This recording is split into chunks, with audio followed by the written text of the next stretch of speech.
नमस्कार दर्शक बंधु आपणकर जदि कन्या राशि होइथाए तेबे एही भिडियोटी आपणक पई बहुत अधिक गुरुत्वपूर्ण रही कारण एही भिडियो रे एमिति ग्रहंक गोचर बा परिवर्तन विषय रे आलोचना करिबा जी आपणकर एही रथयात्रा बा श्रीगुंडीचा ठारू आगामी 135 दिन को प्रभावित करिबा पाई जाउछंती माने एही जुलाई मास 16 तारिख ठारू आगामी 135 दिन पर्यंत आपणक जीवन में बहुत अधिक प्रभाव पकाइबा पाई जाउछंती एवं आपणक जीवन में बहुत गुड़िए घटना बा अघटन मान घटाइबा पाई जाउछंती एवं मने रखंतु एही रथयात्रा बा श्रीगुंडीचा परठारू आपणक जीवन में किछि एमिति आकस्मिक परिवर्तन आनिबे जहाँ आपण आशा मध्य करि नथिबे।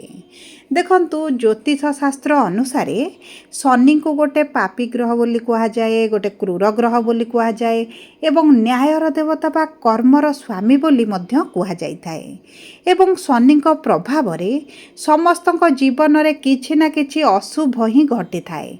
आपणक शनि 7.5 धरतु, शनि महादशा, शनि अंतर्दशा किंबा शनि अढ़ई हेउ किंबा आपणक कुंडली रे जदि भी शनि खराब स्थिति रे थांती तेबे आपणक जीवन रे किछि ना किछि अशुभत्व जीवन जाक लागी रही थाए। किंतु वर्तमान एही रथयात्रा परठारू शनि जेहेतु बक्री हेबा पाई जाउछंती शनिकर प्रभाव आहुरी द्विगुणित हेबा पाई जाउछि। ता सहित शुभ कार्यर स्वामी, शुभ कर्मर कारक ग्रह एवं देवतांकर स्वामी, आशीर्वादर स्वामी देवगुरु बृहस्पति एही रथयात्रा परठारू अस्त हेबा पाई जाउछंती। आपणकर शुभाशुभ फल को अधिकांश मात्रा रे कम करिबा पाई जाउछंती। तेणुकरी शनिकर प्रभाव बढ़िबा एवं गुरुंकर प्रभाव कमिबाटी आपणक जीवन में बहुत गुड़िए क्षेत्र में विभिन्न प्रकार परिवर्तन आनिबा पाई जाउछंती। किंतु आपणक नक्षत्र अनुजाई आपणक भिन्न भिन्न क्षेत्र में आपणक शुभ फल मिलिबो एवं अशुभ फल प्राप्ति हेबो। तेबे देखंतु आपणकर केउ क्षेत्र में परिवर्तन हेबो, कौन प्रतिकार रहिछि, कौन करिले आपणकर अशुभत्व दूर हेबो ताहा एही वीडियो रे विस्तृत भाव में आलोचना करिबी। सेतिपई आपण आम सहित वीडियोर शेष पर्यंत जोड़ी होई रुहंतु। एबे आसंतु कार्यक्रमटी को आरंभ करिबा। किंतु वीडियोटी को आरंभ करिबा पूर्वरु जदि आपणकर भी कन्या राशि होइथाए एवं आपण भी ईश्वर को आंतरिक भक्ति एवं विश्वास करंती तेबे वीडियोटी को लाइक करंतु। कमेंट बॉक्स रे जय जगन्नाथ, जय माँ लक्ष्मी अवश्य लिखि दियंतु। ता सहित आम सह जोगाजोग करिबा पई वीडियोर मध्य भाग रे एक व्हाट्सएप नंबर टिए दिया जाइछि। जो नंबर साहाय्य रे आपण आम सह जोगाजोग करी निजर नूतन कुंडली प्रस्तुत करि परिबे, कुंडली विश्लेषण कराई परिबे किंबा आपणकर चाकरी, विवाह, व्यवसाय, प्रेम संपर्क, शिक्षा, स्वास्थ्य, संतान को नहीं किछि समस्या रहिछि ताहार सहजरे एवं स्वल्प मूल्य रे समाधान करि परिबे। एबे आसंतु कार्यक्रमटी को आग को बढ़ाइबा एवं जानिबा केउ केउ बड़ परिवर्तन एही रथयात्रा परठारू आपणक जीवन रे एही प्रमुख ग्रह मानकर गोचर एवं स्थिति परिवर्तन, चलन परिवर्तन रे घटिबा पाई जाउछि। देखंतु राहु षष्ठ भाव रे एवं केतु शुक्र द्वादश भाव रे विराजमान करिबा कारणरू आपणकर स्वास्थ्य बहुत अधिक खराब रहुतला।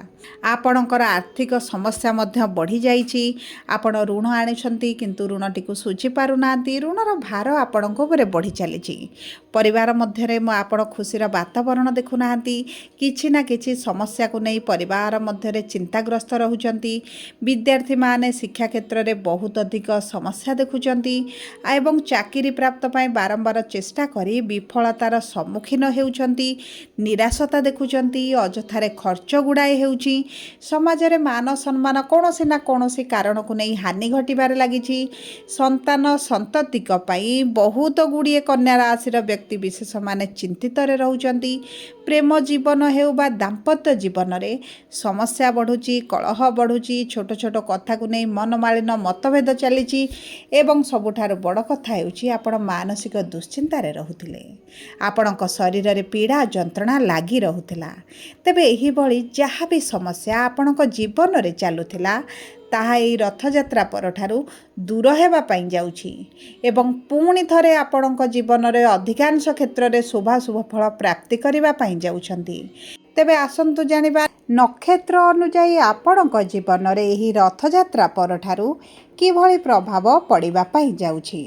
सर्वप्रथमे देखिबा उत्तरा फाल्गुनी कन्या राशि 12/6 कन्या राशिर व्यक्ति विशेष मानकर सूर्य हेउछंती नक्षत्राधिपति एवं सूर्य विराजमान करिछंती एकादश भावरे एवं गुरु मंगलंक सहित विराजमान करिछंती। एही समय मध्यरे जदि आपण नूतन भावरे किछि कार्य आरंभ करिवे आपनको अति उत्तम फल प्राप्त हेबो। किंतु जदि आपण पार्टनरशिप रे कोनोसी कार्य करिबा पई चिंता करूछंती तेबे आपनको टिके बुझी विचारी निष्पत्ति नेबाकू पड़िबो, कारण सप्तम भावरे शनि विराजमान करिछंती। किंतु जदि आपण सरकारी चाकरी पई चेष्टा करूछंती, परीक्षा देउछंती, इंटरव्यू एंट्रांस देउछंती तेबे आपनको सही सब क्षेत्र रे शुभदायक फल प्राप्ति हेबो। एही समय मध्यरे आपणकर किछिटा गुप्त शत्रु मध्य बढ़ी पारंती, से दिग प्रति आपण दृष्टि देबे। शुक्र आपणकर द्वादश भावरे थिबा कारणरू आपणक प्रिय परिजनक पई किछिटा अर्थ खर्च होई पारे। आपण निज पई हेउ निज परिवार वर्गक पई पूर्वरु किछि भाबी रखिचंती से माध्यम रे मध्य किछिटा अर्थ खर्च करिवे। निज स्वास्थ्य उपर बहुत अधिक ध्यान दबाक पड़िबो, कारण आपणकर राशिर स्वामी राश्याधिपति बुध जेहेतु बक्री अछंती आपणकर किछिटा ऋतुकालीन समस्या मध्य देखा देई पारे एवं ता सहित जेहेतु भाग्याधिपति केतुंक सहित शुक्र विराजमान करिछंती द्वादश भावरे आपणकर किछि एभली संपर्क रहिछि जहा मिथ्या संपर्क भली आपणक सहित किछिटा कारणवशत किछिटा लोभवशत जोड़ी होइथिले सेही भली किछि संपर्क मध्य आपणकर कटि जाई पारे। जदि आपण प्रेम संपर्क रे अछंती, प्रेम विवाह करिबा पई चाहुथिले तेबे अति उत्तम समय आपणक पई रहिछि। संपर्क रे मधुरता आसीबो, संपर्क आगको बढ़िबो, निकटतरता बढ़िबो। विद्यार्थी मानकु मध्य उच्च शिक्षा करिबा पई बहुत गुडे सुजोग मान प्राप्ति हेबो। एबे आसंतु जानिबा हस्ता कन्या राशि 13/6 कन्या राशिर व्यक्ति विशेष मानकर चंद्र हेउछंती नक्षत्राधिपति एवं चंद्रमा हेउछंती एकादश भावर स्वामी। दीर्घ दिनर किछि इच्छा अभिलाष आपणकर पूरण हेबा पाई जाउची। गुरुंकर सप्तम दृष्टि आपणकर पंचम भाव को थिबा कारणरू संतान प्राप्ति को नै जदि चिंतित रहुथिले, दीर्घ दिनरू संतान सुखरू जदि आपण वंचित अछंती तेबे निश्चित भाव रे आपणको संतान प्राप्ति हेबा पाई जाउची। देखंतु दीर्घ 12 वर्ष परे गुरु आपणको एकादश भाव रे विराजमान करी उच्चस्थ सप्तम दृष्टि संतानर भाव को प्रदान करूछंती। जदि संतान को नै किछिटा समस्या थिला, चिंता थिला तेबे आपणकर सेही समस्या गुड़िक दूर होइजिबो। एवं देखंतु आपणकर चतुर्थाधिपति गुरु होई आपणकर जेहेतु एकादश भाव रे अछंती, जदि आपण किछि प्रॉपर्टी किंबा बड़ जिनिस किछि क्रय करिबा पई चाहुतले तेबे आपणको सुख सुविधा रे आपणकर वृद्धि घटिबो, भोग विलास ऐश्वर्य रे वृद्धि घटिबो, किछि नूतन जिनिस आपण क्रय करिवे। एवं देखंतु एही समय मध्य आपणक आय अपेक्षा व्ययटी अधिक रहिबो। एबे आसंतु जानिबा चित्रा कन्या राशि 14/6 कन्या राशिर व्यक्ति विशेष मानकर मंगल हेउछंती नक्षत्राधिपति एवं मंगल विराजमान करिछंती आपणकर एकादश भावरे। देखंतु मंगल आपणकर द्वादश भाव को गोचर करिबा क्षणी आपण जदि अर्थ केउंठी लगाउछंती, टंका रु टंका कमाउछंती तेबे सेही सब क्षेत्र रे टिके सावधान रहिबाटा आपणक पई अति उत्तम रहिबो। जदि आपण एही समय मध्यरे वैदेशिक मुद्रा रोजगार करूछंती, ऑनलाइन रिलेटेड किछि कार्य करूछंती, एक्सपोर्ट इंपोर्ट ट्रांसपोर्ट रे किछि आपणकर कार्य चलिछि तेबे आपणकर भाग्य साथ देउछि।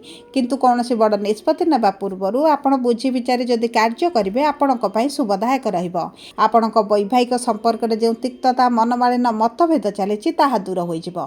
गुरुंकर नवम उच्चस्थ दृष्टि सप्तम भावकु थिबा कारणरू पारिवारिक स्थिति रे उन्नति आसिबो, विवाहर अचानक जोग आसीपारे एवं ता सहित देखंतु आगामी 1 वर्ष पर्यंत आपणक विवाह पई अति प्रबल जोग बनुछि एवं एही समय मध्यरे भाग्य आपणक साथ देबा कारणरू जदि आपणकर कोनोसी दैनंदिन रोजगार रहिछि तेबे सेथिरे आपणकर वृद्धि घटिबो, किंतु आपणकर परिश्रमटी बढ़ि जिवो।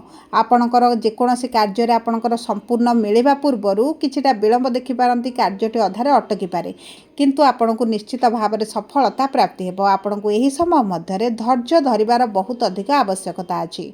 षष्ठ भाव में राहु विराजमान करिथिबारु आपणकर किछिटा पेट समस्या मध्य देखा देई पारे, सेथिप्रति आपनको बहुत अधिक ध्यान देबाकू पड़िबो। खाद्य पानीय को नहीं बहुत अधिक सचेतन रुहंतु एवं देखंतु आपणकर जदि शिक्षा क्षेत्र में किछि समस्या आसुची ताहा दूर होई जिवो। आपण जदि विदेश जीवा पई चाहुथिले तेबे विदेश ग्रस्त पई मध्य अति उत्तम समय रहिछि। जदि आपणकर किछिटा दूर यात्रा, तीर्थ यात्रा, धर्म यात्रा करबा पई पूर्वरु भाबी रखिथिले तेबे आपणकर एही सब यात्रा गुड़िक मध्य मंगलमय हेबो। सब परे अशुभत्व को दूर करी शुभाशुभ फल वृद्धि करबा पई आपण प्रत्येक दिन प्रातः समय सूर्य को जल अर्पण करंतु।